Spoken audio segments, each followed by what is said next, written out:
When it comes to being more present in your class and showing more communication, I'm going to start this video actually in the student preview. When my students enter into this class, this is the first thing that they will see. It's my welcome video. I'm going to play it for you right now. Hello, my name is Gretchen Reyes and I will be your instructor for Business 171 Customer Service. This is a 3-credit, 14-week course that you are expected to log on to several times a week. You will be working within this class 8 to 10 hours a week on different types of assignments, homework, projects, and so forth. Customer service is a pinnacle part of business. This semester, you will learn why customer service is so important. What is verbal and nonverbal communication? How we as customer service agents should really listen to our customers. Why understanding personalities and diversity is so important to understand. And finally, how do we retain and create loyal customers through positive customer service? I look forward to working with each and every one of you this semester. What you can expect from me is to respond to you within 24 hours of any email sent. I will also have all your graded homework done and completed within a week of the assignment being due. I also love when students stop by my office, so please review your syllabus for my office hours and come on by anytime. So let's get started. Please go to course information and syllabus below and review all of the information very carefully. After you have completed the syllabus review test, you will then be able to enter the course information materials and begin Unit 1. If you have any questions, please reach out to me. If this is your first time ever using Blackboard, please go into the Blackboard Help tab where you can take Blackboard tutorials to help you along. I look forward to speaking with you all soon and have a great semester. Take care. So that's my welcome video. So now I direct them to come down to course information and syllabus. And you'll see they get to meet me again. So when they come in here, they'll click through, they'll see my information.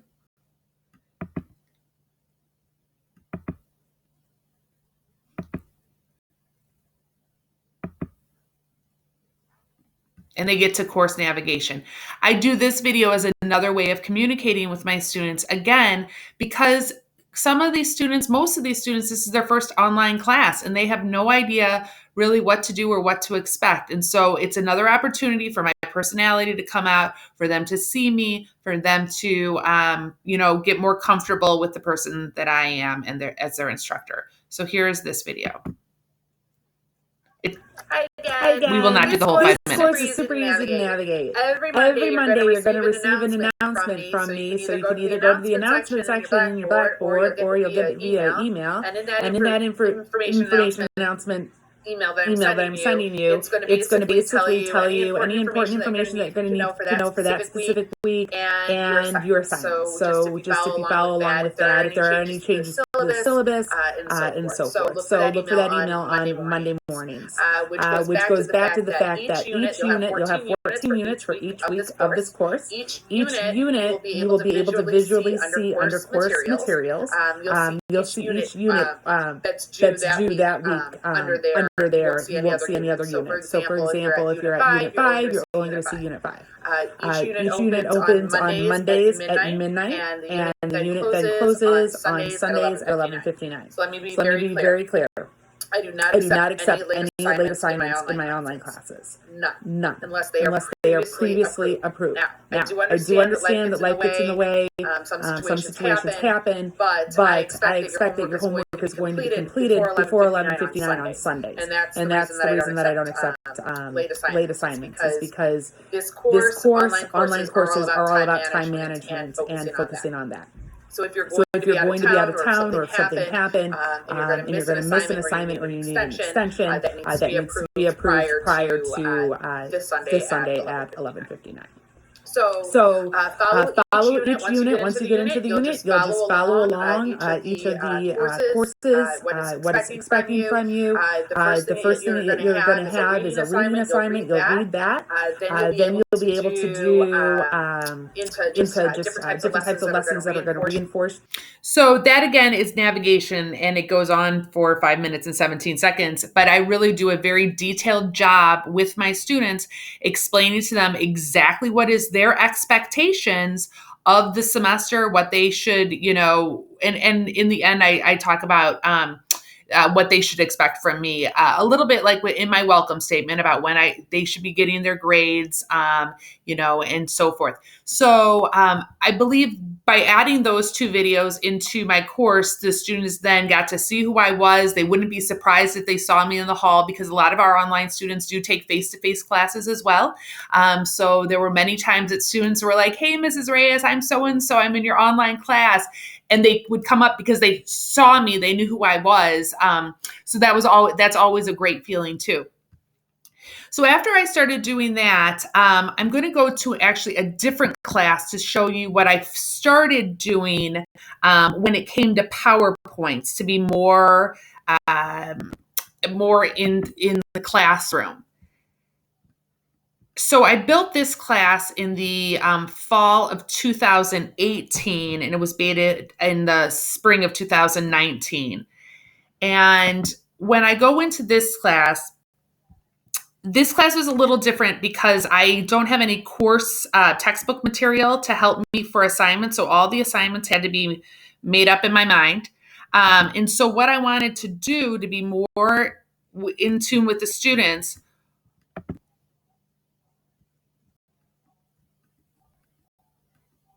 was when I went to their PowerPoints, I created these, what we called PowerPoint takeaways, because I really felt that the students go through the PowerPoints, they read their assignments, they do all of that, but sometimes maybe they're missing the key points to the actual chapter. So I took time out and I created these real quick. Some are, some are like only 3 slides, some are like 5 slides, but they're little takeaways from the chapter. So this subject is on human resource recruitment and selection. So I go through and I just make little tidbit notes for the students so that when they can do a couple of things with these. They can print them, they can save them onto their own file for when they take a test later and so forth. But again, it gives them another communication and another presence of me inside their course.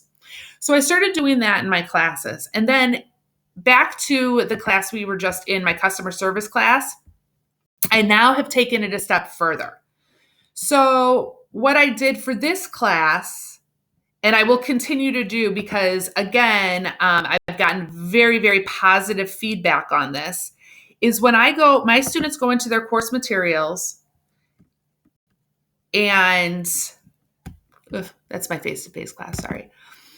Go into their course materials in the online class, and we could choose any one of the chapters.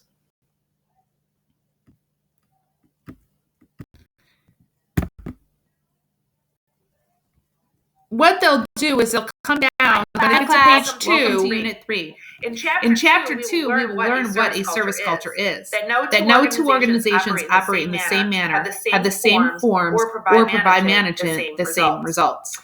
Take a minute or two and Google different types of organizational mission statements. Are they customer-centric or not?